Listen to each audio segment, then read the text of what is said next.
Assalamualaikum warahmatullahi wabarakatuh. Alhamdulillahirabbil alamin. Wassalatu wassalamu ala asyrafil anbiya'i wal mursalin wa ala alihi wa ashabihi wa man tabi'ahum bi ihsan ila yaumiddin. Amma ba'du. Taqabbalallahu minni wa minkum minal a'idin wal faizin. Semoga Allah Subhanahu wa taala menerima amal saya dan amal bapak-bapak sekalian. Minal aidin wal faizin. Dan kita termasuk orang-orang yang kembali kepadanya wal faizin. Dan kita termasuk orang-orang yang menang. Itulah yang kita pernah lakukan bersama-sama di akhir Ramadan yang lalu, saling mengucapkan doa kepada saudara-saudari kita. Dan doa itu hendaknya kita panjatkan sampai 6 bulan setelah Ramadan. Karena para sahabat Nabi berdoa 6 bulan setelah Ramadan agar amal Ramadannya diterima oleh Allah. Padahal mereka adalah kaum yang telah diterima amal-amalnya. Wajib bagi kita untuk lebih fokus untuk berdoa terus agar amal Ramadan kita diterima. Karena satu amal Ramadan yang diterima oleh Allah lebih baik dari dunia dan segala isinya. Semoga kita masuk ke dalamnya. Bapak dan Ibu sekalian, jika para ibu hadir, kita lanjutkan pelajaran kita yang tertunda dalam kitab Al-Bidayatu fi Ilmil Aqidah, buah karya Syekh Wahid bin Abdus Salam Bali, dan kita sudah masuk kepada topik yang ketujuh, yaitu usul syirk, pokok-pokok kesyirikan. Ya, di mana beliau memasukkan ini pada pembahasan yang ketujuh dari bab beriman kepada Allah. Jadi hadirin sekalian yang saya muliakan, sungguh Allah menciptakan kita untuk beribadah kepada-Nya. Dan ayatnya sudah kita hafal. Ma khalaqtul jinna wal insa illa liya'budun. Tidak menciptakan jin dan manusia kecuali untuk beribadah kepada-Ku. Ditafsirkan oleh para ulama tafsir, makna ibadah di situ adalah mentauhidkan Allah, yaitu tidak menyembah Allah bersama dengan itu menyembah selain Allah, atau sama sekali tidak menyembah Allah tapi menyembah kepada selain Allah. Ya, dan ibadah yang dimaksud itu bukan sekadar sujud, ruku, tapi ibadah itu adalah apa saja yang Allah cintai dan Allah ridhoi. Ya, baik perkataan, perbuatan yang nampak maupun tersembunyi. Oleh karena itu berdoa masuk ke dalam ibadah, berzikir masuk ke dalam ibadah, ikhlas masuk ke dalam ibadah, sabar masuk ibadah, tawakal masuk ibadah, yang disebut oleh para ulama sebagai ibadah hati, dan itu yang tertinggi nilainya. Makanya Allah menempatkan ikhlas sebelum salat. Wa ma umiru illa liya'budullaha mukhlishina lahud-din hunafa baru wa yuqimus shalah. Padahal mereka tidak diperintahkan kecuali untuk mengikhlaskan kepada agama Allah yang lurus, barulah dirikan sholat, tunaikan zakat, dan seterusnya. Dan arkanul Islam, rukun Islam yang 5, pokok dari arkanul Islam adalah asyhadatain, 2 kalimat syahadat, baru mendirikan sholat, berpuasa, membayar zakat, haji, dan seterusnya. Lawan dari tauhid adalah syirik. Apa itu syirik? Sekutu, menjadikan sekutu bagi Allah yang satu. Dan kita juga sudah hafalnya bahwa Allah itu satu. Zat yang harus kita sembah, yang harus kita berikan ibadah hanya satu. Barang siapa yang menjadikan selain Allah ada yang dia tuju, maka dia telah menjadikan syarikat bagi Allah. Disebut dengan syirik. Bisa syirik kecil, bisa syirik besar. Syirik kecil itu saya beribadah kepada Allah karena ingin dapat pujian dari kalian. Saya baguskan sholat saya baguskan puasa saya, karena ingin dipuji oleh manusia. Saya bersedekah dengan banyak rupiah kalau ada CCTV. Kalau sepi, 2.000 rupiah. Yang menunjukkan bahwa sedekah yang saya lakukan ingin dilihat oleh manusia. CCTV kan tuh banyak. Jadi setiap perbuatan yang kita tujukan itu kepada Allah dan selain Allah, maka disebut asyirk, kesyirikan. Dan Allah sangat membenci perbuatan tersebut dan pelakunya. Barang siapa yang melakukan kesyirikan, maka Allah akan tinggalkan dia nanti di akhirat.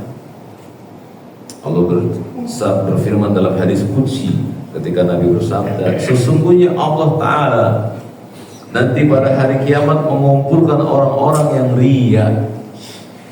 Lalu Allah berkata kepada orang-orang yang riya, idhabu ilal ladina yura'una fid dunya. Pergilah kamu menuju orang-orang yang dulu kalian tontonkan amal kalian kepada manusia di dunia. Fanzuru, perhatikanlah, apakah mereka bisa memberikan pahala kepadamu. Wah, ini Pak, kalau udah sampai gini rugi kita. Kita butuh pahala nanti di akhirat. Ternyata kita disuruh meminta kepada makhluk yang nggak bisa memberikan pahala. Silakan Pak. Maaf kalau ya, ternyata pokok-pokok kesyirikan itu harus kita pahami. Yang pertama adalah sihir. Apa itu sihir, Pak? Sihir adalah perbuatan memalingkan hal-hal yang khusus bagi Allah kepada selain Allah, seperti menciptakan. Jadi kalau ada keyakinan dalam hati kita bahwa ada yang menciptakan makhluk selain Allah, maka keyakinan itu batil, pelakunya syirik. Ada yang menciptakan dunia selain Allah, ada yang mengatur dunia selain Allah, ada yang menguasai laut selain Allah, ada yang menguasai pohon selain Allah. Mari kita sama-sama berpikir logis, Pak. Ketika kita menanam sebutir biji di tanah, tanahnya kita betulkan, kita gali, kita kemudian kasih pupuk, kita tanam itu biji, kita tutup lagi, kita siram pakai air. Ada berapa kemungkinan biji itu, Pak? Tumbuh atau mati? Siapa yang menumbuhkan, Pak? Biji yang kecil itu, Pak Maranto, keluar dia, Pak. Apakah jin mampu menumbuhkan? Lah. Syaitan mampu? Enggak. Berarti siapa yang menumbuhkan tunas kecil itu, Pak Maranto? Kenapa kaktus yang ada di tanah yang tandus nggak perlu disiram dengan air? Sementara kita di Indonesia siram pakai air, kadang-kadang tumbuh, kadang-kadang nggak tumbuh. Ya. Siapa ini yang atur? Siapa yang menciptakan adanya warna hijau di daun? Daunnya begini, daunnya begitu. Ada yang panjang, ada yang enggak berdaun, ada yang berduri dan tidak. Siapa yang mengatur? Tidak ada yang mampu melakukannya kecuali. Kemudian ada orang yang mengatakan, ini tumbuhnya karena si fulan, hijaunya karena si fulan. Ini telah berbuat syirik kepada Allah. Dia tidak mampu menumbuhkan. Manusia manapun tidak mampu bisa menumbuhkan dari biji menuju tunas. Dia hanya melakukan syariat, menyirami, memberi pupuk. Bukankah pada hari ini kita saksikan betapa banyak air dan pupuk yang digelontorkan di sawah-sawah, di kebun-kebun, hasilnya habis sama sekali, nggak ada panen darinya. Bukankah banyak uji coba untuk menurunkan hujan buatan? Betul atau betul? Hasilnya tetap panas. Maka barang siapa yang meyakini ada yang menciptakan makhluk selain Allah, dia telah menjadikan syarikat bagi Allah. Kemudian apalagi yang disebut dengan Kesyirikan itu seperti mengetahui yang gaib. Pak Ismail, di belakangnya itu ada yang nempel, Pak. Ini orang yang seperti ini telah melakukan perbuatan kesyirikan. Kenapa demikian? Karena Allah yang menciptakan orang tersebut berfirman, "Qul la ya'lamu man fis samawati wal ardil ghaib illa Allah." Allah mewahyukan kepada nabinya, "Wahai Muhammad, katakan kepada seluruh manusia, tidak ada yang mengetahui yang gaib di langit dan di bumi kecuali Allah." Berfirman ini, Pak, kepada Nabi Muhammad sallallahu alaihi wasallam. Sementara Nabi Muhammad bisa membelah bulan, bisa mengetahui siapa penghuni surga, siapa penghuni neraka. Oh, berarti Nabi Muhammad tahu yang gaib. Iya, dari mana? Wahyu. Kalau Pak Wawan dapat wahyu tidak? Nggak ada kita yang dapat wahyu, Pak. Barang siapa yang mendapatkan wahyu berarti mengaku sebagai nabi, karena hanya nabi yang bisa mendapatkan wahyu. Untuk apa wahyu? Untuk mengetahui yang gaib. Kata Nabi yang mulia sallallahu alaihi wasallam, nanti akan ada umatku yang datang di hadapan Allah dengan membawa pahala sebesar gunung Tihamah yang putih, faja'alullahu haba'an manthura, lalu di hadapan orang itu Allah hapuskan pahalanya. Dari mana Nabi tahu? Wahyu. Kata Nabi SAW, nanti para lelaki akan bersama istrinya di surga dan didampingi oleh sedikitnya 2 bidadari surga. Dari mana Nabi tahu? Wahyu. Berarti yang dapat wahyu ya yang bisa mengetahui yang benar. Tapi Allah berfirman kepada nabinya, "Qul Muhammad, katakan ini, la ya'lamu man fis samawati wal ardil ghaib illa Allah." Tidak ada yang mengetahui yang gaib di langit dan di bumi kecuali Allah. Kepada nabinya saja Allah katakan, kamu bisa tahu yang gaib karena wahyu. Kalau tidak diwahyukan, kan tahu beliau. Oleh karena itu beliau menunggu kita di telaganya, Pak. Beliau menunggu kita di telaga beliau. Kemudian nanti pada akhirat, di yaumil akhir, semua manusia mendatangi beliau karena beliau menyambutnya. Namun terdengar firman Allah, diusirlah sebagian manusia yang mendatangi telaga beliau. Apa kata Nabi? Ya Rabbi, ashabi, ashabi, ashabi. Ya Tuhanku, mereka itu sahabat-sahabatku, pengikut-pengikutku. Apa kata Allah? Engkau tidak tahu apa yang mereka lakukan sepeninggalmu. Apa kata Allah? Engkau tidak tahu. Yang menunjukkan Nabi tahu karena wahyu. Bisa dipahami? Nah sekarang Pak, sihir itu Pak, perbuatan yang sok tahu.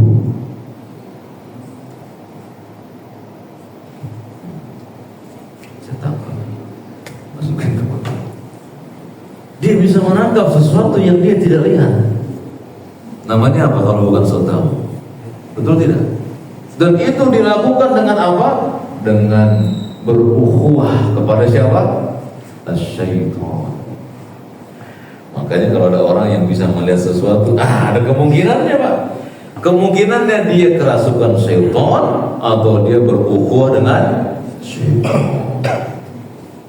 Dan manusia tidak boleh berkolaborasi dengan syaitan, tidak boleh. Kita tidak boleh bermuamalah dengan syaitan dan bala tentaranya, tidak boleh. Kenapa demikian? Kenapa Pak Mario itu nggak boleh bergaul dengan syaitan?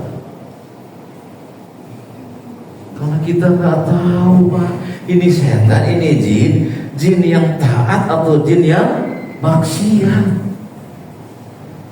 Kalau sekarang saya bisa berbaik sangka, atau saya harus berbaik sangka, yang berkumpul di sini taat kepada Allah. Ya kenapa? Subuh-subuh dari masjid. Tapi kepada setan saya nggak tahu. Kepada jin apalagi saya nggak tahu. Ini jin muslim atau jin kafir. Orang muslim ada yang nggak sholat Pak. Demikian pula jin muslim. Jin muslim ada yang gak sholat, tapi dia muslim. Ada jin yang kufur kepada Allah. Bagaimana kita tahu setan ini mukmin atau kufur? Dan sihir itu Pak menggabungkan antara diri manusia dengan dirinya para syaitan. Berfirman Allah dalam surat Al-Baqarah ayat 102 yang artinya mereka mengikuti apa yang dibaca oleh syaitan pada masa kerajaan Sulaiman. Karena Allah memberikan kekuasaan yang besar kepada dua raja di dunia dari kalangan muslim. Siapa itu? Raja Sulaiman dan Dzulqarnain. Dan Allah berikan kejayaan pada dua raja yang kufur. Siapa itu? Namrud dan Nebukadnezar. Dua raja yang tolim kufur dari kalangan kufur, dan dua raja yang soleh dari kalangan kaum muslim. Apa kata Allah? Mereka mengikuti apa yang dibaca oleh syaitan pada masa kerajaan Sulaiman. Apa kata Allah? Wa ma kafara Sulaiman. Dan Sulaiman bukan orang yang kufur kepada Allah. Kita mesti yakin nih Pak, Nabi Sulaiman dan seorang nabi adalah mukmin, muslim. Tidak ada nabi yang tidak Islam. Maka Nabi Isa yang diklaim bukan Islam, wajib kita bantah dengan ilmiah bahwa Nabi Adam sampai Nabi Muhammad SAW mereka semuanya mukmin, muslim. Kata siapa? Kata Allah Jalla wa Ala, inna dinna indallahir, tidak ada agama yang ada di sisi Allah kecuali, dan Allah menurunkan Adam bapak kita Pak untuk menyampaikan risalahnya. Mustahil lah kemudian Nabi itu kufur kepada Allah. Kata Allah, Sulaiman tidak kufur, walakin asyayatin kafaru. Setan itu yang kufur kepada Allah. Apa bentuk kekufuran syaitan pada ayat ini? Apa kata Allah? Yu'allimunan nasa as-sihr. Setan itu yang mengajarkan sihir kepada manusia. Jadi kalau ada orang yang mental, ada apa ini? Jangan kita tertarik. Kenapa orang bisa mental sih? Kan kita mikir, Pak, kenapa bisa mental orang itu? Tenaga dalam. Kenapa Rasulullah SAW waktu perang giginya patah, Pak, berdarah? Para sahabat wafat dalam perang Badar. Kenapa mereka wafat? Kenapa Nabi SAW giginya patah? Kenapa Nabi enggak?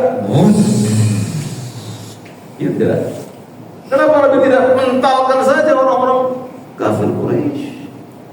Kita mesti berlogika seperti itu, diberikan akal oleh Allah. Kenapa Nabi tidak menyihir? Bahkan Nabi terkena sihir, yang menunjukkan shadaqallah. Betullah Allah berfirman, yu'allimuna nas-sihr, karena syaitan yang mengajarkan sihir.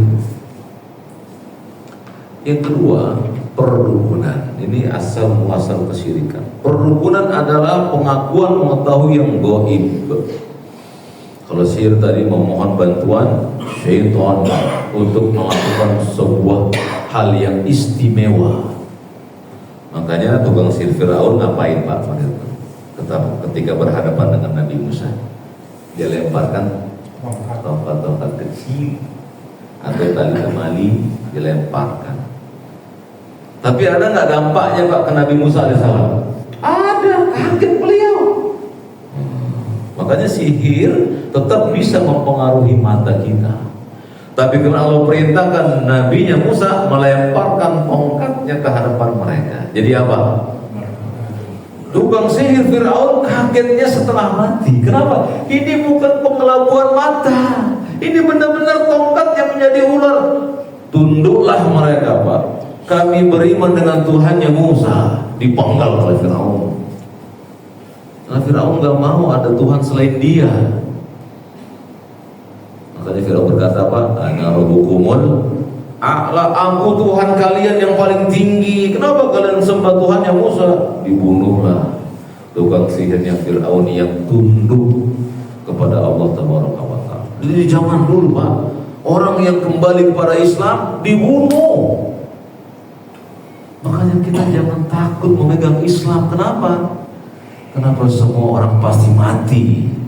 Apakah dia dibunuh atau dia tidak dibunuh, pasti kembali kepada Allah. Saudara kita di Palestina, banyak yang wafat tidak? Tapi yang membunuhnya wafat tidak? Kita angkat tangan kita, ya Rabb, hukumlah mereka sesuai dengan kadar kejahatan mereka, dan berikan pahala saudara kami sesuai kadar jihad mereka. Tiap hari kita mohon itu. Dengan diam saja saudara kita digigit jangan, angkat tangan kita ya, sebagai wujud persatuan ukhuwah kita dengan mereka. Ini perukunan Pak adalah perkara yang bisa mengetahui yang gaib. Bagaimana kita bisa ngirim bantuan ke Palestina? Kan gaib itu Pak, mesti pakai wahyu. Apa wahyunya? Doa. Berdoalah kepada Allah, itu yang bisa sampai langsung Pak, sampai langsung ke tentara-tentara Zionis, sampai doa kita itu. Gaib gimana bentuknya? Nggak tahu, perlu wahyu. Jadi setiap orang yang mengaku saya bisa melihat sesuatu di belakang Ismail, mana wahyunya? Adakah nama fulan bin fulan bisa mengetahui gaib? Kalau ada, saya beriman. Kalau tidak ada, saya nggak akan yakini. Begitu cara kita beribadah kepada Allah Subhanahu wa ta'ala. Yang ketiga, tatayyur. Apa itu tatayyur Pak? Kalau ada orang yang lagi bawa mobil melindas sesuatu, ternyata kucingnya hitam lagi Pak, matanya hitam, kumisnya hitam, semua serba hitam. Langsung kepala kita isinya kegelapan. Jangan-jangan. Sering nggak begitu Pak, kita alami dulu. Orang nggak boleh lagi Pak. Ada apa ini? Ya ada pembunuhan tadi, tapi nggak sengaja, namanya gitu. Jangan ada pembunuhan tadi, nggak sengaja kelindes gitu ya. Dan tidak ada mudarat, nggak ada wahyunya kok. Barang siapa yang menggilas kucing, dia akan sial. Nggak ada wahyunya. Mesti ada wahyunya kok. Sial itu gaib atau nyata? Nggak kelihatan sial itu. Maka butuh wahyu.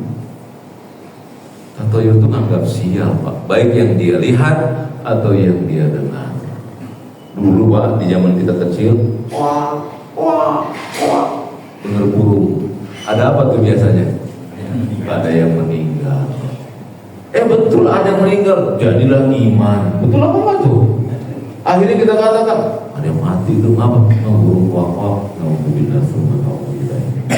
apakah ajal itu, apakah burung itu mampu Pak mematikan kalian? Mampu mencabut nyawa?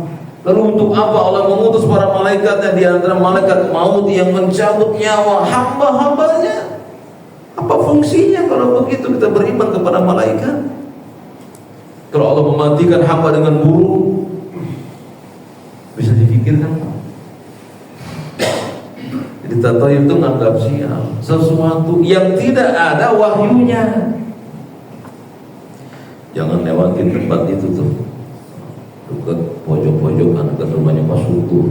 Mana Pak Suku? Pojok. Jangan lewatin depan rumah Pak Suku. Kenapa? Bisa sial.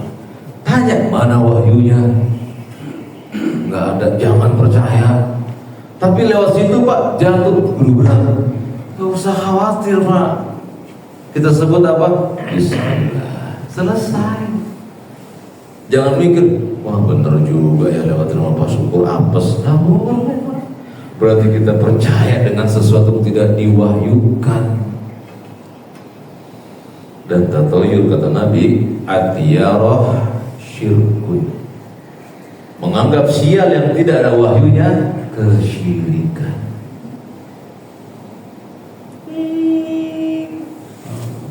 Telinganya riang bunyi. Apa itu? Ada yang ngomongin. Pak ya. Ada yang ngomongin. Wahyunya ada tidak itu? Kan antum berarti apa? Menuduh orang ngomong. Jangan-jangan Pak Ismail ngomong saya. Jadi ngomongin, jadi gibah kita. Jadi berdusta atas nama saudaranya. Gara-gara apa? Percaya dengan yang ada wahyunya. Jangan lewat pohon yang ada di pojok sana, di dekat blok A. Apapun beringin. Kalau disuruh lewat, wah bisa-bisa celaka. Mana wahyunya?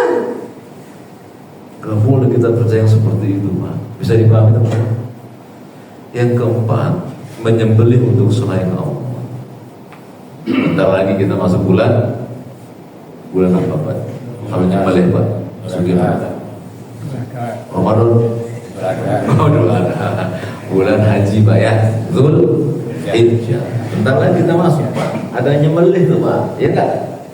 Gitu. Antum nyembelihnya gini, Pak. Bismillah. Misalnya nggak di masjid ini, Pak, di rumah. Bismillah. Pakai bismillah, Pak. Tapi antum tujukan itu supaya nggak kena bencana gempa seperti yang di Bogor. Maka sembelihannya syirik. Ucapnya bismillah, Pak, tapi yang ditujukan untuk selain. Jadi berkurban itu, Pak, tidak boleh baca bismillah tujuannya menyimpang, tidak boleh. Apa dalilnya? Kul inna salati wa mahyaya wa mamati lillahi rabbil alamin la syarika.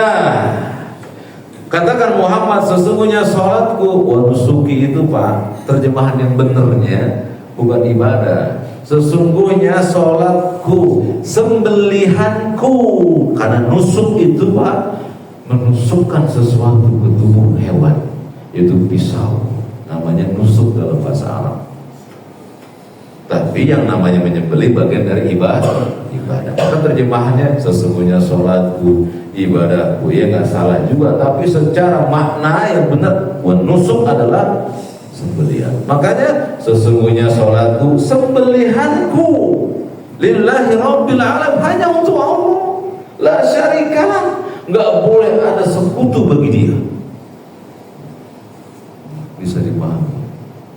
Bapak itu korban, kambingnya segede meja kambing, bagus melihat, ya segitu saya juga bisa. Di atasnya lagi korbannya mardud, ditolak. Kenapa? Korbannya untuk mengalahkan dia. Cuma lihat itu, apa syirik kita mengintai kita? Berkorban saja untuk menyaingi orang lain. Ya, tapi itu bukan peribadatan, itu kesyirikan. Apalagi yang demikian, Pak. Bapak sakit, malahnya vertigo. Vertigo apa sih, Pak? 7 keliling ya, Pak. Datangin seseorang, obatnya motong ayam, warna hitam, bulunya hitam, kakinya hitam, cekernya hitam, matanya hitam. Bapak cari kemana-mana, ketemu, alhamdulillah ketemu ayam itu disembelih. Bukan karena Allah, sembelihannya untuk selain Allah. Lihat itu. Walaupun diucapkan bismillah, tapi yang dia tuju bukan Allah. Terlebih menyembelih di pinggir sungai supaya sungainya nggak meluap. Menyembelihnya di sekitar sawah supaya nggak dimakan hama werek. Itu semuanya sembelihan untuk selain Allah. Bisa dipahami? Jadi gimana dong? Fasalli li rabbika, maka sholatlah kamu dan menyembelihlah kamu li rabbik, hanya untuk Tuhanmu. Kan udah kita hafal itu ayatnya, gitu ya. Ada sebuah hadis yang panjang, Pak, tentang orang yang menyembelih hewan untuk selain Allah. Saya bacakan hadisnya ya. Yang tidur bangun kecuali anak kecil biarin. Dari Tariq bin Syihab, dari Salman Al-Farisi, dari sahabat Nabi yang bernama Salman radhiyallahu anhu, bahwa beliau berkata, ada seorang laki-laki masuk surga karena lalat. Seorang laki-laki masuk surga karena lalat. Dan ada seorang laki-laki masuk neraka karena lalat. Para sahabat bertanya, bagaimana bisa demikian? Maka beliau sallallahu alaihi wasallam mengatakan, begini ceritanya. Dahulu kala ada 2 orang yang melintasi satu kaum, di mana kaum itu menyembah berhala. Jadi bikin patung, ya, atau apa saja, batu, atau ada kuburan, dianggap keramat. Lalu kaum ini menyembah benda-benda tersebut. Dan ada 2 orang yang melintasi daerah itu, kalau nggak lewat itu nggak bisa sampai ke tujuan. Itulah kira-kira. Ya. Dahulu ada 2 orang yang melintasi satu kaum yang menyembah berhala. Tidak boleh seorang pun melewatinya kecuali mereka harus mempersembahkan sesuatu kepada berhala yang mereka sembah. Maka penduduk kaum itu mengatakan kepada salah seorang di antara keduanya, persembahkan sesuatu untuk sesembahan kami, yaitu patung atau apa saja disembah oleh kaum itu. Dia menjawab, aku tidak mempunyai apapun untuk dipersembahkan. Apa kata kaum itu? Persembahkanlah sesuatu meskipun seekor lalat. Maka dia pun memukul lalat, mati satu. Dia pun lewat selamat. Itu Pak. Ya. Maka dia pun lewat. Maka Nabi SAW bersabda, orang ini masuk neraka. Yang satunya lagi disuruh, persembahkanlah sesuatu untuk sesembahan kami, walaupun seekor lalat sebagaimana temanmu tadi.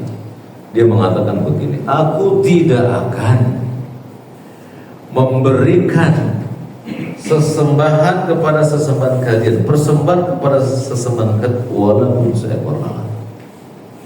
Maka dibunuhlah orang yang kedua tadi. Kata Nabi SAW, orang ini masuk surga. Bisa dipahami? Jadi kalian takut Pak, takut lewati satu tempat kalian lemparin sesuatu. Mirip tidak dengan ini? Jadi gimana kalau lihat tempat yang angker Pak? Numpang Al-Bidayah mau lewat? Enggak. Nabi ajarkan kita apa Pak? A'udzu bikalimatillahi tammati min syarri ma khalaq. Selesai. Gak usah deg-degan, gak usah santai saja. Kalau kalian lemparkan sesuatu, beri kode ke sesuatu. Jadi biasanya kalau naik motor apa? Klik, klik, klakson atau lampu, klik, klik, klik. Nah, kepada siapa tuh kita berikan? Dengan keyakinan kepada yang menunggu tempat tersebut. Mirip dengan itu. Nah, itu namanya menyembelih untuk selain Allah. Memang gak disembelih Pak lalat, tapi kata orang itu korbankan sesuatu untuk disembahkan. Berkorbanlah sesuatu. Makanya ibadah kurban disebut ibadah. Kenapa? Mempersembahkan. Apa dipersembahkan Pak? Apa kita persembahkan kepada Allah? Kata Allah, dagingnya, kulitnya nggak sampai kepadaku. Yang sampai apa? Takwanya. Jadi kalian dan saya Pak ibadah kurban karena ingin mempersembahkan takwa. Allah nggak butuh dagingnya, Allah nggak butuh kulitnya. Dia maha cukup, maha kaya. Kita yang butuh Dia. Tapi Allah perintahkan kita untuk membagi-bagikan hewan kurban itu sebagai bentuk syukur kepada Allah. Itu yang keempat. Yang kelima, nadar untuk selain Allah. An-nadhru. Apa sih nadar itu? Nadar Pak adalah seorang yang sudah mendapatkan beban syariat mengharuskan dirinya melakukan amalan yang asalnya tidak wajib. Misalnya Pak Sugino ngomong gini, kalau nanti saya sehat, saya akan sholat 2 rakaat. Itu namanya nadar. Dan nadar hanya boleh dipersembahkan kepada dan harus baik, nggak boleh yang berlebihan. Kalau saya sehat, saya akan keliling lari 10 kali putaran. Tidak boleh ditunaikan, tapi wajib bayar kafarah karena nazar. Jadi jangan nazar yang macam-macam, dan jangan biasakan nazar, karena dia mengatakan orang yang suka nazar orang yang bakhil. Kenapa? Saya kalau dapat gajian 10 miliar, saya sedekah 2,5%. Kapan dapatnya Pak? Dan kapan sedekahnya jadinya? Dia nggak mungkin 10 miliar. Saya berapa sih? Tidak, ya baru. Nazar ada 2 macam. Nazar yang mutlak, yaitu nazar yang ada tanpa timbal balik. Seorang berkata, saya bernazar sholat nanti malam 11 rakaat, maka nazar ini terpuji karena sesuai dengan nas bahwa sholat malam itu berapa? 11 rakaat. Kenapa jadi 11? Ada witir. Berapa witir minimal? Hiji. Maka sholat malam itu minimal berapa? Dengan witir sudah sholat malam. Ya. Nazar yang kedua, nazar yang terikat. Itu nazar yang adanya timbal balik. Seorang bertanya gitu, saya bernazar sholat malam 11 rakaat nanti malam jika saya lulus dalam ujian. Ini nanya nazar timbal balik karena ada permintaan di situ dan hukumnya makruh. Jangan coba-coba nazar, sering-sering nazar. Kalau anda pengen sholat malam gak usah pakai syarat kepada Allah. Ya Allah, kalau saya lulus ujian saya akan sholat malam. Kenapa sih kita masih lulus ujian dulu mau sholat malam? Ya tidak. Sementara Nabi kita bersabda apa? Sebaik-baik sholat setelah sholat wajib ada sholat malam. Dan para sahabat, imam yang 4, orang-orang soleh gak pernah ninggalin sholat malam minimal 1. Kita ngikutin siapa? Malam-malam bisa nonton bola, gak bisa sholat malam. Yang kita ikutin siapa? Beckham. Yang kita ikutin Nabi yang mulia sallallahu alaihi wasallam.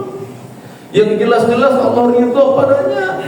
Yang kita bersyahadat wa anna Muhammadan abduhu wa rasuluh, yang kita ikutin beliau. Apa kata ibunda?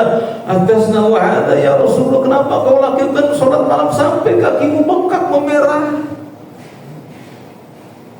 Kita sholat tarawih saja imamnya baca al-ataka haditsul ghasyiyah, ala kita udah pusing Pak. Batuk di mana-mana. Baru al-ghasyiyah Pak. Pak Syukur enggak batuk kan kemarin mau tarawih? Enggak. Ya nazar seperti itu jangan. Ya, kalau saya nanti sehat, saya lulus, saya sholat. Kenapa kita kepada Allah itu hitung-hitungan? Sholat sajalah. Nah, dia menyuruh kita wasta'inu bisabri wassalat. Minta tolong kepada Allah dengan sholat. Jadi sholat saja Pak, itu wujud kita minta tolong kepada, walaupun kita nggak berdoa. Karena sholat itu ibadah yang agung, ibadah yang merealisasikan tauhid. Makanya orang yang sholatnya Pak di dalam hatinya nggak ke Allah, sholatnya tertolak, nggak dapat pahala walaupun sah. Kenapa? Hatinya nggak sholat kok. Allahu Akbar. Gara-gara saya ikut ini macam-macam. Berapa rakaat ini? Jadi lupa deh. Dia sholat tanpa khusyuan baru pahalanya maksudnya. Yang ke-6. Apa yang ke-6? Mana Pak Nur Halim? Maaf ya, jadi saya lewatin Pak Nur. Ya Pak, saking serunya Pak. Silakan Pak, yang ke-6. Meminta tolong kepada selain Allah. Ya, apa bahasa Arabnya Pak di kitabnya? Al-isti. Tuh Pak, dengerin Pak. Sumber atau pokok kesyirikan yang ke-6 al-isti'adzah bil ghairillah. Apa sih isti'adzah itu? Bang Rian, isti'adzah. Khawatir isti'adzah. Ucapan apa isti'adzah? A'udzubillahi minasyaitonir. Nah, kita minta isti'adzah itu ta'awudz.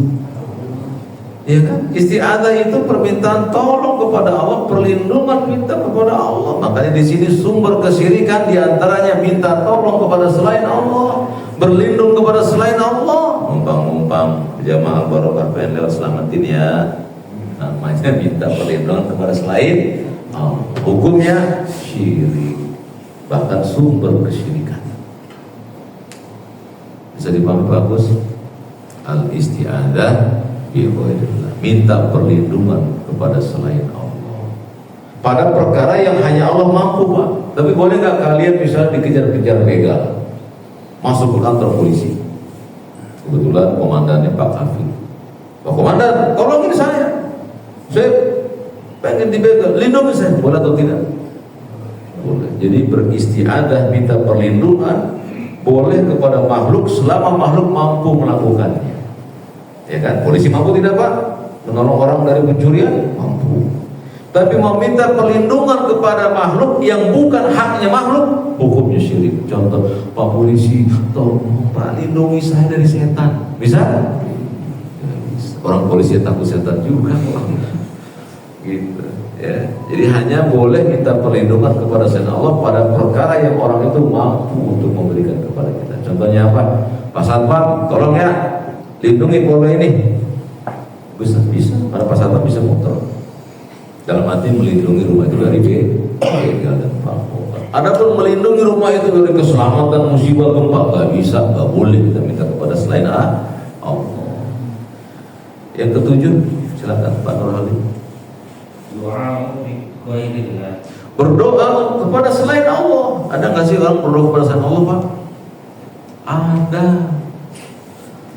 Doa itu namanya memanggil, menyeru.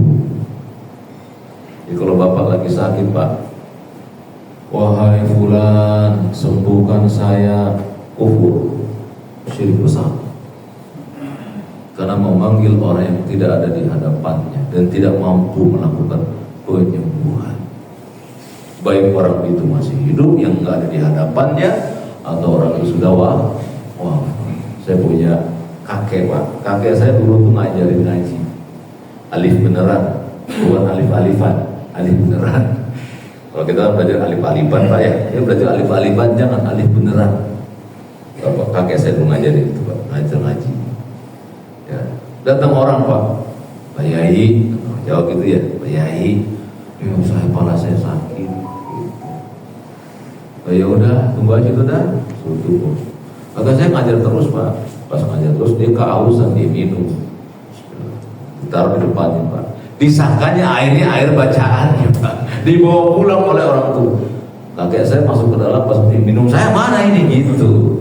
Dibawa pulang, Pak. Kalian tahu kan dulu gelasnya bapak itu gede-gede yang coraknya corak kotak-kotak gitulah. Dibawa pulang. Pulanglah orang ini, Pak. Diminumkan tuh orang saudara yang sakit.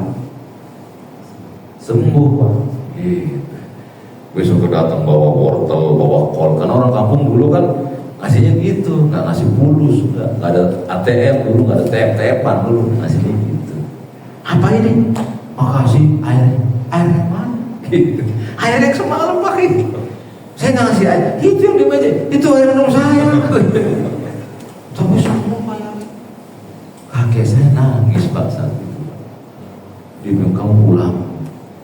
Besoknya tutup pengajian. Nggak ada lagi. Karena khawatir, Pak, orang-orang akan minta air. Bukan minta kepada Allah, minta kepada Yai. Banyak nggak sekarang? Sekarang nyari air, bukan nyari Allah. Allah berfirman, Pak, ud'uni, apa kata Allah? Berdoalah kamu langsung kepadaku, astajib lakum, pasti aku kabulkan. Kenapa kita nggak langsung sih minta maaf? Saya orang kotor, kapan bersihnya kalau kotor melulu? Ayo kita bangkit, Pak. Kita bangkit, kita ini murni bersih. Nggak boleh dari kita mengatakan saya kotor. Antum kotor tapi sholat, gimana sih? Begitu suruh doa cari orang soleh. Dan orang solehnya nggak sholat, Pak. Alhamdulillah, gimana ini logika kita? Kita datangi orang soleh, yang orang soleh nggak sholat kepada Allah, kita minta doanya. Kita sholat, kita nggak berdoa kepada Allah. Kan keliru. Siapa pelakunya ini? Syaitan. Syaitan lah yang membuat kita jauh dari Allah. Kita nggak pernah tahu, nggak pernah takut kepada Allah. Kita takut kepada doa orang yang soleh. Ntar didoain buruk, itu nggak takut. Pada doa keburukan nggak pernah dikabul oleh Allah Jalla. Ya, jadi nggak boleh minta perlindungan kepada selain Allah. Termasuk minta perlindungan kepada benda-benda. Saya pakai jam nih, Pak. Jam tangan saya bisa menyelamatkan saya dari kebanjiran syirik besar karena minta perlindungan kepada selain Allah. Dulu ada orang pakai gelang di sini, Pak. Namanya gelang apa nih? Wahab. Gelang wahab dipakai. Supaya apa? Wibawa. Kebal dari senjata. Tapi kalau ditusuk dokter, dok jangan nyuntik saya, dok ya. Saya sakit kalau disuntik. Katanya kebal. Disuntik tuh, nggak mau. Jadi perbuatan meminta perlindungan kepada Tuhan membuat kita lemah. Ada orang yang suka pakai susu, tahu susu Pak? Susu di mana aja lah di mukanya. Supaya apa bagus? Ganteng, cantik. Dia kurang pede apa? Buat apa kita pamerkan kegantengan kita? Kalau kemudian kita berbuat syirik, Allah murka. Manusia cinta kepada kita, Allah murka. Nah, kita balik sekarang, nggak apa-apa kita nggak disukai manusia. Yang penting Allah cinta. Kan gitu. Yang memiliki surga siapa Pak Malik? Yang punya neraka siapa? Udah kita nggak usah pikirkan manusia. Yang ketujuh silakan. Ketujuh, kedelapan. Al-i'tiqadu fil nujumi wal anwa. Kita berkeyakinan Pak bahwa adanya bintang-bintang dan yang sejenisnya memberikan manfaat. Pada Darmawan dulu nih masih SMA, beli koran pos kota, beli. Yang dicari apa Pak? Zodiak. Lahirnya bulan apa Pak Darmawan? Agustus. Libra kayaknya nih, itu kali ya. Saya nggak tahu nama bulannya. Libra nih. Keuangan tipis, nah musibah. Kesehatan amburadul. Aduh. Coba lihat Pak, zodiak yang kita beli Pak mempengaruhi diri kita dan kita percaya itu. Ya tidak. Ada lagi orang Pak syukur datangin ke rumah seseorang. Di rumah itu ada bola yang nyala. Bola kristal. Pak Syukur besok Pak Syukur lagi kurang gizi. Masa sih? Ini gambarnya lemah langsung. Padahal datangnya Pak semangat banget. Oh, sama teman-teman lah. Sampai sore. Kenapa? Besok saya kurang gizi. Terjadi apa nggak di tengah-tengah kaum muslimin? Terjadi. Oh, kalau saya enggak Pak, saya pakai kartu. Ya sama baik. Begini. Itu bintang namanya. Nujum. Berkeyakin bahwa bintang atau perbintangan dan yang semisalnya memberikan manfaat atau mudarat, nggak boleh. Bintang hanya boleh kita pakai untuk apa Pak? Menentukan arah bagi para pelaut-pelaut. Nah itu dia benar. Betul tidak? Bulan, wah bulan nih, bulan apa namanya? Purnama nih, ikan-ikan pernah datang, boleh. Tapi digunakan untuk apes. Mesti pakai wahyu. Terakhir Pak. Al-i'tiqadu anna ghairallahi yanfa'u aw yadur. Meyakini bahwa selain Allah bisa memberikan manfaat dan mudarat. Ini kan sering Pak. Ya, tangan saya gatel nih. Berapa duit? Manfaat atau tidak? Manfaat itu Pak. Ada wahyunya apa enggak tangan gagal duit? Enggak punya ada budi di situ Pak.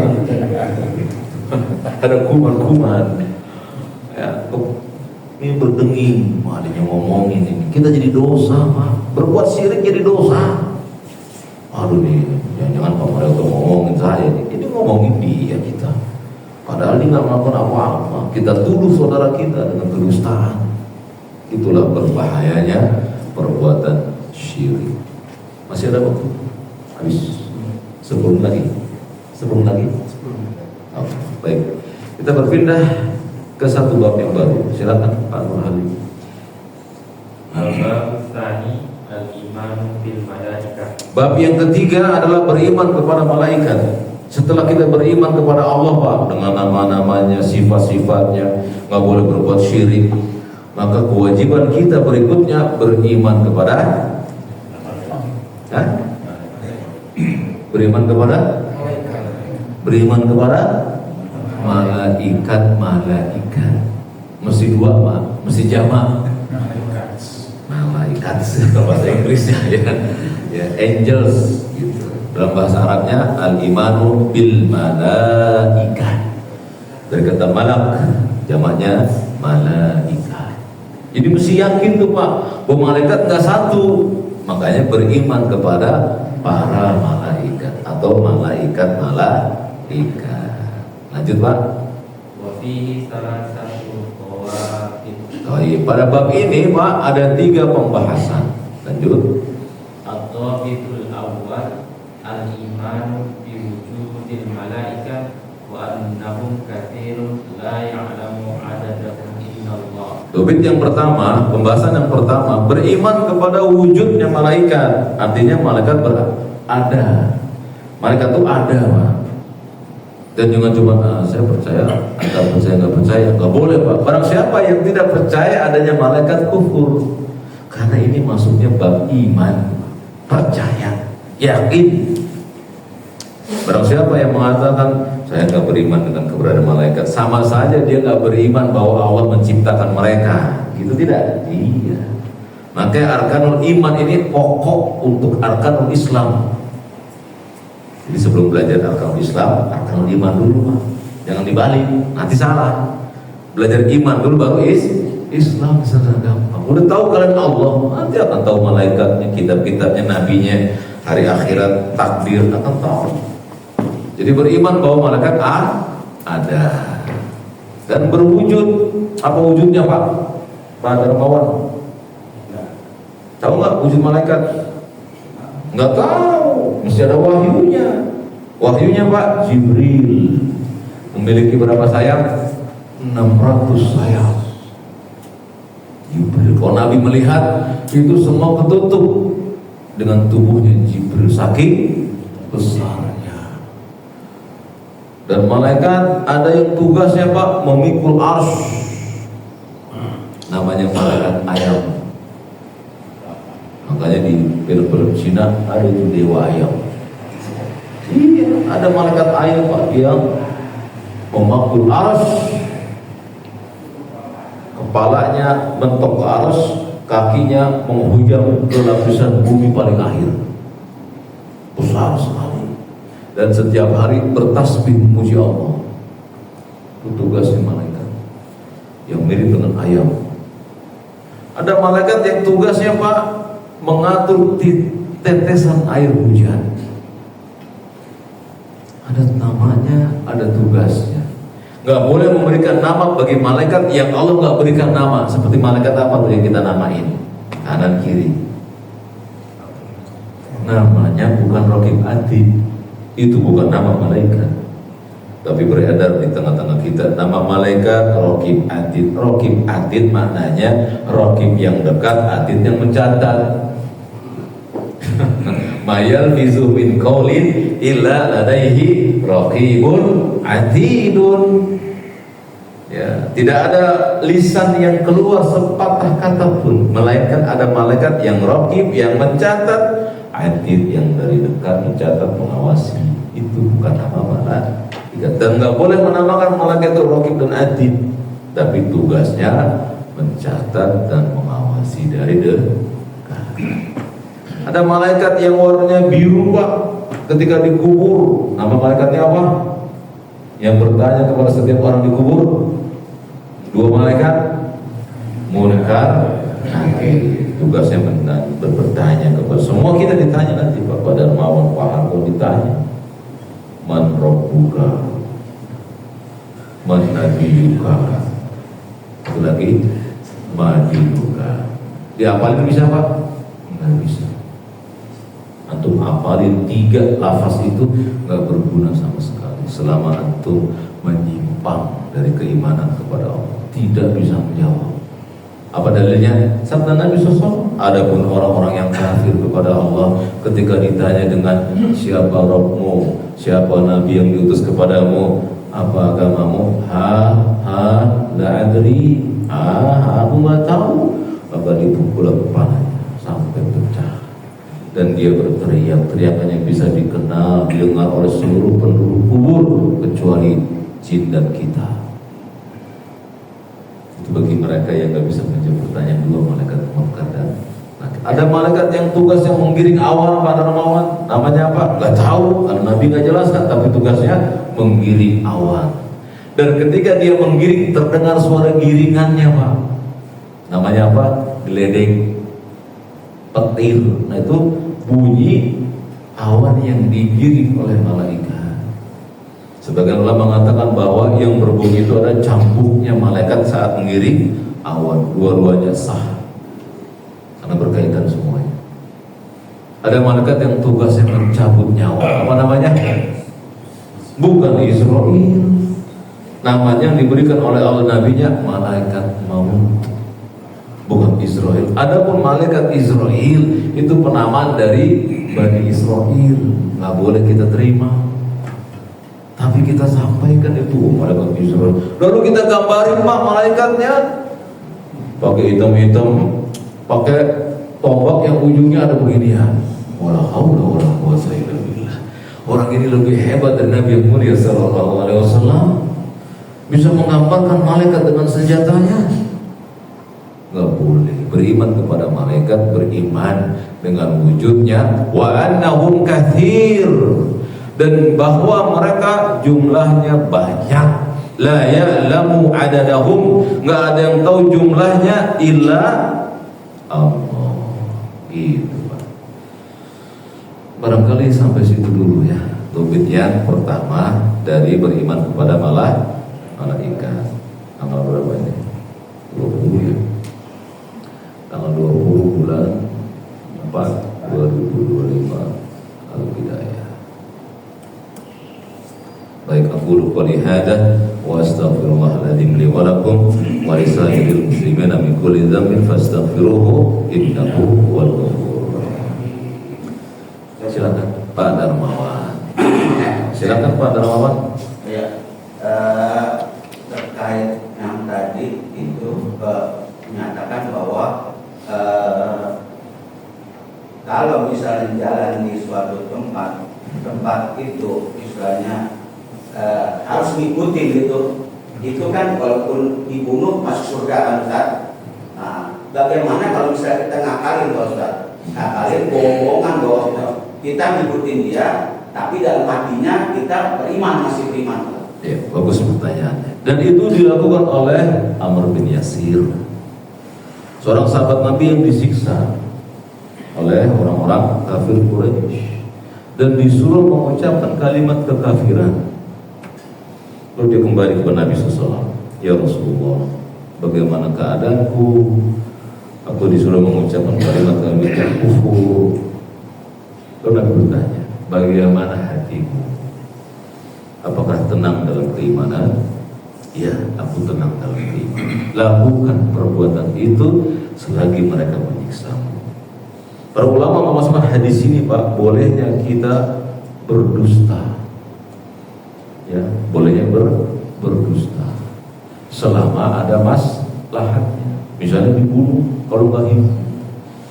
Hadis yang tadi Pak itu tidak menceritakan bahwa kita tidak boleh berdusta, tapi hadis ini ingin menyampaikan kepada kita bahwa berkorban dengan seekor lalat saja sudah disebut syirik. Dan orang itu Pak, yang pertama tadi tanpa ada perasaan mengingkarinya. Tapi yang satu, aku tahu tidak boleh berkorban kecuali kepada Allah. Nah, yang kedua tahu tadi kan. Jadi orang yang dipaksa sebagaimana Amr bin Yasir untuk kufur kepada Allah, tapi hatinya tenang dalam keimanan, maka dia tidak masuk hadis itu. Bisa dia Pak. Tapi bukan sengaja nih Pak. Antum nggak ada yang menyakiti antum, nggak ada yang mau mengancam kita dengan penyiksaan. Saya berdusta aja, Pak. Boleh. Contoh melamar kerja, ditanya nama Pak. Agamanya apa ini? Islam. Bagus. Tapi gini loh, di sini itu kalau hari-hari raya kita merayakan bersama gimana? Nggak apa-apa, nggak boleh begitu. Bisa dipahami. Kenapa? Kalau kerja di situ ya di situ. Masih banyak tempat. Kecuali dipaksa dan akan dibunuh kalau nggak kerja di situ. Baru boleh Pak. Tapi harus dengan pengingkaran di hati. Bisa dipahami. Nabi yang mengatakan begitu Pak kepada kita. Ya, kata beliau, barang siapa di antara kalian melihat kemungkaran, falyughayyir biyadihi, maka ingkari dengan tangan kalian. Fa illam yastati fa bilisani, kalau nggak mampu dengan lisan kalian, saya nggak bisa itu. Fa illam yastati fa biqalbihi, kalau nggak bisa dengan hati. Wa dzalika ataful, itu sudah selemah-lemah pengingkaran. Makanya kalau kita nggak mengingkari kesyirikan Pak, kekafiran, hati nggak mengingkari, khawatir nggak ada lagi iman di dada. Walaupun kita sholat, puasa, zakat, tapi kita nggak mengingkari kekufuran, nggak mengingkari kesyirikan. Kita biasa-biasa saja. Kalau orang mengatakan nggak apa-apa nyembah Allah, nyembah yang lain, kita biasa-biasa. Ada apa di hati kita? Periksa, cari dokternya. Jangan kita biasa saja, nanti perkaranya besar. Ya, kan Nabi mengatakan tadi, orang yang kedua dia tahu nggak boleh menyembelih kecuali kepada Allah, sekalipun nyawa sebagai taruhannya, dia tetap berjuang di atas akidah yang sahih tersebut. Namun Islam juga memberikan kelonggaran. Jika dipaksa akan dibunuh, maka boleh berdusta, ucapan kekufuran, hati tenang dalam keimanan. Tapi setelah itu segera cari tempat, berpindah dari tempat tersebut, menjauhi mereka. Ya seperti saudara-saudara kita tempat yang dizolimi, mereka kufur, kalau nggak sebanyak kufur. Boleh ada hadis. Tapi sebagian manusia sekarang tahu Pak, hidup berdusta nggak lebih mulia. Mendingan saya wafat dalam keadaan fisabilillah, kan gitu. Ya tidak diizinkan dalam Islam. Ya demikian Pak. Ada lagi selain Pak Darmawan? Silakan Pak Taslim. Assalamualaikum warahmatullahi wabarakatuh. Waalaikumsalam warahmatullahi wabarakatuh. Ini saya ada cerita sedikit Ustaz. Dulu saya kerja di terowongan. Terowongan. Ya, di Ciamis itu ada pembuatan Terowongan. Bendungan. Ya. Nah, bendungan itu ketika mau dialihkan airnya sebelum dibendung, itu bikin terowongan di bawah bukit, gali, ditaruh 1 kilo. Nah, bikin terowongan itu saya itu juga sebagai safety itu tanggung jawab juga di terowongan itu kalau terjadi kebutuhan atau apa di para pekerja kan di dalam. Ya. Nah, dengan terowongan itu pakai dinamit. Ya. Dibor, Ya. dibom istilahnya, terus digali dikeluarin runtuhan. Jadi itu terjadi runtuhan beberapa kali. Terus satu kali terjadi runtuhan besar. Bro, teman saya 3 orang tertimbun. Meninggal? Enggak, meninggal. Tertimbun saja. Tertimbun ke rumah sakit berbulan-bulan rumah sakit sampai Ya. sini. Terus kita diminta untuk itu berkorban. Nah, jadi orang-orang operator semuanya orang-orang yang di dalam itu minta ke saya. Pasti kita ini harus mengorbankan sesuatu. Mengorbankan Iya, sesuatu. mengorbankan sesuatu. Apa itu bentuknya? Korban apa? Ya, hewan maksudnya. Iya, maksudnya hewan sembelihan. Iya, Apa itu, kambing? Iya, Kerbau? semacamnya. Kambing. Semacamnya. Nah, terus ada syarat-syarat kayaknya. Setelah dia bertanya, ada juga ayam hitam itu salah satunya dan telur apa. Iya. Pokoknya itu menurut saya memang saya dan teman saya itu syirik ya. Betul. Tapi saya bingung karena saya juga salah orang penunjang di sana safety kan. Bingung akhirnya saya nggak mau menerima itu ya. Karena saya mau rasa takut kalau bilang. Iya. Saya nggak mau menerima ini. Karena saya nggak mau ngikutin setan. Betul. Gitu. Iya. Jadi dalam itu terowongan udah digali hampir 100 meter. Akhirnya saya sendiri menolak itu. Saya sampai yang muslim gitu ya. Akhirnya saya usulkan ada yang acara tapi pengajian aja, pengajian Al-Quran. Yeah. Ada yang muslim yasin, nggak apa-apa. Akhirnya diadain pengajian. Dua terowongan itu dan pengajian. Dan kita ngumpul sama-sama di mulut dua terowongan kita bikin itu. Dan ada pengajian, ya makan-makan juga. Dan dijual lagi. Baik, barakallah. Iya. Itu namanya berpindah dari kejahatan kepada kejahatan yang lebih ringan. Boleh. Kalau kita berhadapan dengan dua kejahatan, Pak, cari kejahatan yang lebih ringan. Kita berhadapan dengan dua keburukan, Pak, cari keburukan yang lebih ringan. Berbuat syirik kejahatan yang paling besar. Ya, adapun membaca Al-Quran pada tempat tertentu itu masih di bawah kesyirikan. Dan saat itu yang lebih aman Bapak lakukan. Dan kita baca Quran di situ betul, Boleh nggak baca Quran untuk mengusir setan? Boleh, dalilnya ada. Innama syaitana yanfiru minal baitil ladzi tuqra fi suratul Baqarah. Sesungguhnya setan lari dari rumah yang dibaca surat Al-Baqarah. Cuman karena kita dulu suka baca Yasin, kita baca. Nah, kita berharap dengan doa dengan Yasin itu kita bisa mengusir setan daripada menumpankan hewan sembelihan. Bisa dipahami. Nah, jadi yang bagus adalah kita menolaknya, lalu kita adakan apa, Pak? Adakan sedekah. Kumpulkan harta daripada orang-orang yang ada tinggal di situ, kemudian kita bersedekah kepada orang-orang fakir. Ternyata nggak ada orang fakirnya kecuali karyawan. Ya kasih karyawan yang fakir, karena sedekah menolak bala. Atau sholat 2 rakaat, sebagaimana perbuatan Abdullah bin Umar ketika dikabarkan bahwa Umar bin Khattab ditusuk, usutnya terburai, maka Abdullah bin Umar turun dari ontanya, sholat 2 rakaat. Ditanya oleh para sahabat, kenapa kau sholat? Aku minta bertolong kepada Allah, sebagaimana firman-Nya, wasta'inu bisabri wassalah. Bisa dipahami? Walhamdulillah. Habis Pak, teman-teman sekalian, barangkali pertanyaan Pak Taslim tadi mengakhiri perjumpaan kita di hari ini. Nanti kalau mau kita kumpul di bawah ya, yang mau bertanya-tanya bisa kumpul di bawah nanti untuk dilanjutkan. Kita tutup pengajian kita pada pagi hari ini, dan saya ingatkan diri saya kembali dan teman-teman sekalian bahwa perbuatan syirik adalah perbuatan yang sangat dibenci oleh Allah. Allah telah mengultimatum kita, innallaha la yaghfiru ay yushraka bih.